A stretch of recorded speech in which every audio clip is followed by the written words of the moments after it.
Thank you, everybody. I'd like to introduce my colleagues from Stanford University, Dr. Tom Quitermis, who's head of cardiology research and one of the founders of AVEIR, and Dr. Phil Tsao, who's associate professor of cardiology and a diabetologist. And I'm Doug Harrington, the CEO of AVEIR, and I'm very honored to be here. Tonight, we're here to recognize a couple in our community who are making significant contributions to reverse this growing trend by saving lives and increasing awareness through his generous foundation. And I'm speaking specifically of Larry King. Over 25 years ago, Larry King experienced firsthand the impact of having heart disease. After successfully having quintuple bypass surgery, Larry started asking questions, like he's apt to do. He asked doctors, friends, and industry leaders, what is the impact of heart disease on others? How much was my surgery? And what happens to people who can't pay? Larry answered those questions when he created the Larry King Cardiac Foundation. With the help of his beautiful wife, Shawn, the Larry King Cardiac Foundation established a goal to help save a heart a day. Larry and Shawn personally call patients around the country to let them know they are there to help. Tonight, it is our great honor and privilege to honor a man who has become the face of heart disease prevention. It is our pleasure to award the Guardian of Heart Humanitarian Award to Shawn and Larry King for their efforts in saving lives. Woo!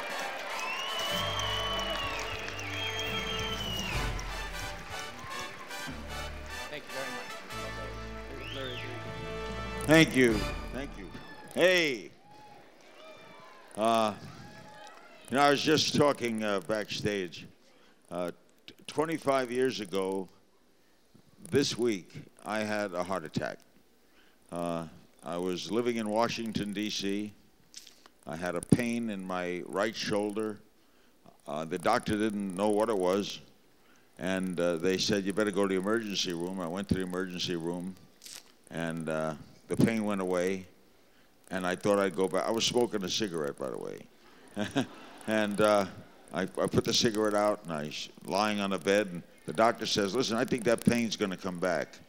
I'll stay with you if we'll wait together. And sure enough, the pain came back. And this is the truth. They took some tests, and they ran over, and they're looking up at the wall at sheets and stuff, and nurses and doctors. And suddenly they turn around, and they're all running toward me. And I said to myself, I don't think this is a pulled muscle. And the doctor ran out. The blue light was going on. The doctor said to me, Mr. King, you are having a heart attack. And I said, am I going to die? And he said, good question. That's why they pay you the big bucks. We don't know, which is a wonderful thing to hear. We don't know. So I managed to survive, but 5 months later, I needed heart surgery. I had quintuple bypass surgery in New York City, and that's when I started my foundation. One quick story about my heart surgery. I got a major thing to go to, but I got a little about my heart surgery. I was so scared, so I decided to have a second opinion. I lived in Washington, but I was going to do it in New York because I grew up in New York, and I wanted to die in New York. I had no faith in this, and it was a cold, wet November morning when I checked into New York Hospital. I get to the hospital, my brother was with me. The governor of New York, Mario Cuomo, is waiting there. The president of the hospital says to me, you don't have to bother with filling out forms. We're going to take you right up to your room. Wow. I'm going to have heart surgery the next morning. I ride up in a special elevator. They took me into this room. It was gorgeous. Inlaid carpeting, a view of the East River. And the president of New York Hospital said to me, Mr. King, I want you to know this is a special room. The Shah of Iran stayed in this room. And as I said, as I remember, he died. How about putting me in a ward where everyone goes home? And then the next day, the next morning, I had the surgery the day after. I meet my heart surgeon. I had not met him before. I only knew the cardiologist. And this guy walks in. He's Dr. Wayne Isom. He's become very famous. He did David Letterman, Walter Cronkite, Regis Philbin. And he's really from Texas. So this guy walks in. I'm lying in a hospital bed. 10-gallon hat and the boots, cowboy boots and a cowboy vest. And he goes, "You're going to do right fine. You're going to do right fine." I discovered then, by the way, that all heart surgeons are either Jewish or from Texas. There's no heart surgeon from North Dakota, right? Okay. He comes over to me, and he's doing the thing all doctors do. He's tapping on my chest. You know, the two fingers, they all do this. The first thing you learn in medical school.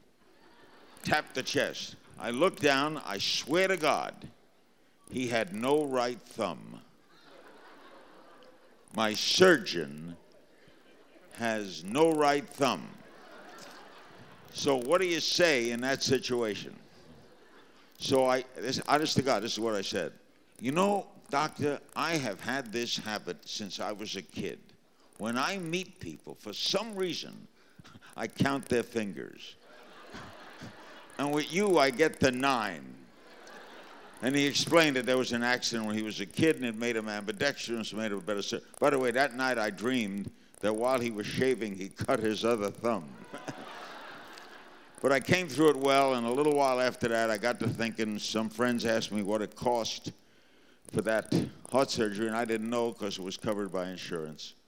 So I started the Larry King Cardiac Foundation, which over the last 25 years has saved so many people. We've helped children, and we get people new hearts and lives. And so that I could be here tonight to celebrate this, along with this wonderful organization, is a great treat. I hope you have a great night.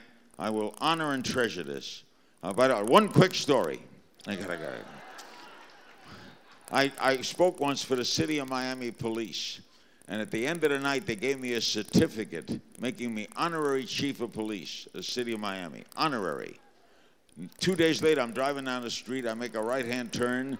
They make that street one way the other way. They do this in Miami at the end of the month so the police get the total ticket allotment. In 2 days, Cubans don't care, Jews move to Boca Raton. Anyway, I'm online waiting for my ticket. The cop is writing out all these tickets, and I remember my certificate. So while he's writing out my ticket, I show him my certificate. He looks at my certificate. He looked at me, looked at the certificate, looked at me, and then he told me what to do with the certificate. And my first thought was, thank God they didn't give me a plaque. Thank you very much. Thank you.